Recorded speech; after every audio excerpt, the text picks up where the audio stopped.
அனைவருக்கும் தெற்கத்தி மன்றதாவின் வணக்கங்கள். எனக்கு ஒரு தகவல் பார்த்தீங்கன்னா, இந்தியா முழுவதும் இன்று பேசும் பொருளாக ஆகியிருப்பது திருப்பதி ஏழுமலையானுடைய கோவிலில் பக்தருக்கு வழங்கப்படும் அந்த லட்டுல வந்து மீன் மற்றும் மாட்டினுடைய கொழுப்பு இருந்ததாக ஆய்வு அறிக்கையில கண்டுபிடிச்சிருக்காங்க. அது ஒரு இன்றைக்கு பேசும் பொருளா மாறி இருக்கு. சரி, இதுல வந்து இப்ப இரண்டு தரப்பு, ஒன்று வந்து சென்ற ஆட்சியில் இருந்த ஜெகன்மோகன் ரெட்டியினுடைய ஆட்சி காலத்துல வந்து தவறாக பயன்படுத்தப்பட்டிருக்கு இந்த நிர்வாகம் அப்படின்னு ஒரு கருத்து. அவங்க தரப்புல இருந்து என்ன சொல்றாங்க, இல்ல நாங்க எங்களுடைய நிர்வாகமா அதெல்லாம் கரெக்டா தான் இருந்துச்சு. இவர் வந்து அரசியல் பழிவாங்கிறதுக்காண்டி ஒரு காரணம் சொல்றாங்க, எங்களுடைய ஆய்வறிக்கை இருக்கு அப்படின்னு ஜெகன்மோகன் கருத்து. இவங்க தேவஸ்தானத்துடைய நிர்வாகம் என்ன சொல்றாங்க, கோவில் நிர்வாகம், நாங்க இதுக்கு வந்து 5 நிறுவனங்களுக்கு வந்து டெண்டர் போட்டோம். அது தமிழகத்தை சேர்ந்த ஒரு நிறுவனம் டெய்ரி, அவங்களுடைய நீதான் தரமற்றதா இருந்துச்சு, நாங்க பிளாக் லிஸ்ட்ல வச்சிருக்கோம் அப்படின்னு அவங்க ஒரு கருத்து சொல்றாங்க. இங்கிட்டு இவர்கள் என்ன கருத்து சொல்றாங்க, அந்த நம்ம திண்டுக்கலை சேர்ந்த அந்த டைரி நிறுவனம், இல்ல அப்படிலாம் அவங்க இதுல தவறான தகவல் சொல்றாங்க. இப்ப நீங்க யாருமே வந்து எங்களுடைய அந்த எங்க நெய்யினுடைய தரத்தை செக் பண்ணி பாருங்க, உலக தரம் வாய்ந்தது அப்படின்னு இவங்க சொல்றாங்க. இப்படி போய் கேட்டுங்க. இதுல இந்த திராவிடவாதிகளும் தலித்தியவாதிகளும் போட்டு கொண்டாடிக்கிட்டு இருக்காங்க. எதை? இந்த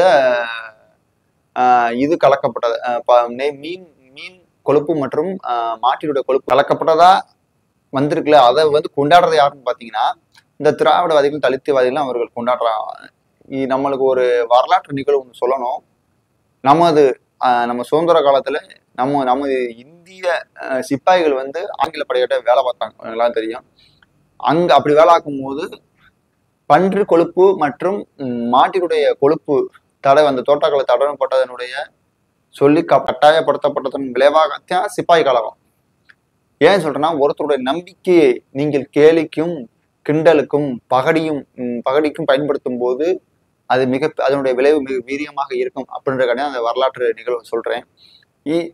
இப்படி இவர்கள் கொண்டாடுவது மூலம் யாருக்கு லாபம்னா, பிஜேபிக்கும் RSSக்கும் அவங்களுக்கு லாபம். ஏன்னா பகுத்தறிவுன்ற பேர்ல ஒரு குறிப்பிட்ட மதத்தை கடவுள்களை இழிவு செய்வது, ஒரு குறிப்பிட்ட மதத்தினுடைய நம்பிக்கைகளை கேலி செய்வது, ஒரு குறிப்பிட்ட மதத்தினுடைய பண்டிகைகளுக்கு வாழ்த்து சொல்லாமல் இது போன்ற செயல்களை அந்த மக்கள் வந்து அந்த காலம் மாதிரி இல்லைங்க, பெரியார் காலம் மாதிரியோ அண்ணா காலம் மாதிரியோ இல்லை. நீங்க எதாவது பேசிட்டு போறதுக்கு இன்னைக்கு கையடக்கத்துக்குள்ள உலகம் வந்துருச்சு. அதனால என்ன பேசுறாங்க, ஏது பேசுறாங்க, ஏன் வாழ்த்து சொல்லல எல்லாம் தெரியுது. இப்ப நம்ம ஒரு இடத்துக்கு போய்கிட்டு இருக்கோம், 2 பேரும் சண்டை போட்டுக்கிட்டு இருக்காங்க. என்னப்பான்னு கேட்டா, சாப்பிட்டவர் சொல்றாரு, இந்த மாதிரி நான் சாப்பிட்டேன், நம்ம மட்டன் கறி கேட்டேன், வச்சாங்க, சாப்பிட்டேன், சாப்பிட்டதுக்கு அப்புறம் பில்லு கட்ட போகும்போது இது மட்டன் கறி இல்ல நாய்க்கறி அப்படின்னு சொல்லிட்டாங்க. நாய்க்கறினா இப்போ தமிழ்நாடு முழுக்க அதானே ஃபேமஸ், நாய்க்கறி அடிச்சு போட்டு ஏதோ பண்றாங்கன்னு இப்போ பிடிச்சாங்கல்ல அப்படின்னு சொல்ல வச்சுங்களேன். அப்ப அந்த சண்டை நடந்துகிட்டு இருக்கு. ஏன் நீ நான் இந்த கறி தானே கேட்டேன், ஆட்டுக்கறி தானே கேட்டீங்க, நாய்க்கறி வச்ச அப்படின்னு சண்டை வந்து நீங்க போறீங்க. நீங்க போய் என்ன சொல்லுவீங்க, ஏன்டா ஏமாந்தேன்னு சொல்லுவீங்களா? இந்த கறியை மாத்தி வச்சு அவருக்கு நம்பிக்கை துரோகம் பண்ண பாருங்க. அவரை ஊழல், அது நம்பிக்கை துரோகம், ஊழல் அல்ல, எப்படினாலும் நீங்க வச்சுக்கலாம். அது வந்து ஒரு ஏமாற்று, எப்படினாலும் நீங்க வச்சுக்கலாம், திருட்டு வச்சுக்கலாம். அவன் நீங்க தண்டிப்பீங்களா? இப்ப அப்படிதான் இருக்கு. தேவஸ்தானத்துல வந்து இந்த மாதிரி ஒரு நிகழ்வு நடந்திருக்கு கோவில்ல. இப்ப நம்ம உங்களுக்கு நிகழ்வு வந்துருச்சு, அதை பற்றி சர்ச்சை வந்து சொல்ல நம்ம என்ன பேசணும், நடந்திருக்கா? அப்ப இதில் ஆர் சம்பந்தப்பட்டிருக்கார்கள், அவர்கள் தண்டிக்கப்பட வேண்டும். ஏன்னா ஒரு மக்களோட நம்பிக்கையில வந்து அவர்கள் விளையாண்டுருக்காங்க.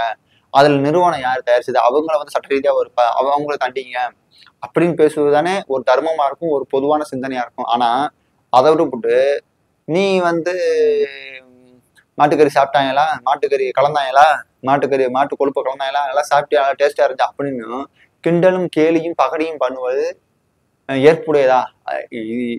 இதுதான் பகுத்தறிவா, இதுதான் நியாயமா அப்படின்ற கேள்வி நம்மளுக்கு இருக்கு. இதை இப்படி மாத்தி வச்சுப்போம். இதே ஒரு வேறு மதத்துல ஒரு நிகழ்வுல ஒரு பன்னி கொழுப்பை கலந்துட்டாங்க, அந்த உணவு சர்ச்சையா வருது. இங்க இருக்க என்ன பேச தெரியுமா, அதை கலந்தது அரசுக்காரர்கள் தான் கலந்திருப்பார்கள், இது பார்ப்பனுடைய சதியாக இருந்திருக்கும், சிறுபான்மைக்கு எதிரான நடவடிக்கை இது அப்படின்னு இருக்க வாயிலேயே பேசிருப்பியா?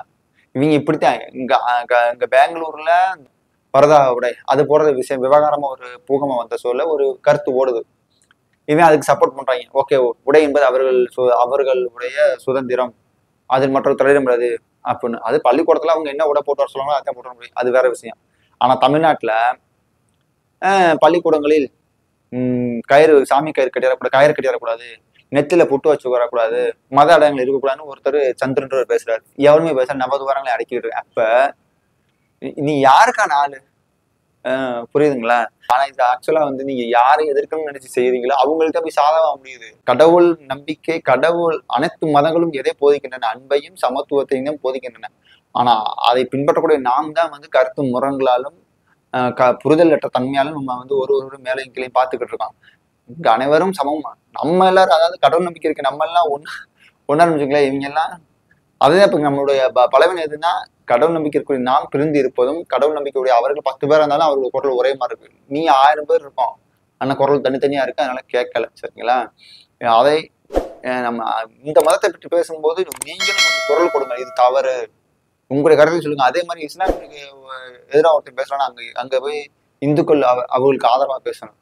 நீ உன் வேலையை பாரா அப்படின்னு. அன்னைக்கு என்று நம்ம அப்படி பேசுகிறோமோ அன்றைக்கு சமுதாயம் ஒரு சமத்துவமான ஒரு சரியான சமுதாயத்தை நம்ம படைத்து விடலாம். சரிங்களா? என்னோட கருத்துக்கள் பிடிச்சிருந்தா லைக் பண்ணுங்க, ஷேர் பண்ணுங்க, கமெண்ட் பண்ணுங்க, உங்களுடைய ஆதரவு கொடுங்க. நன்றி.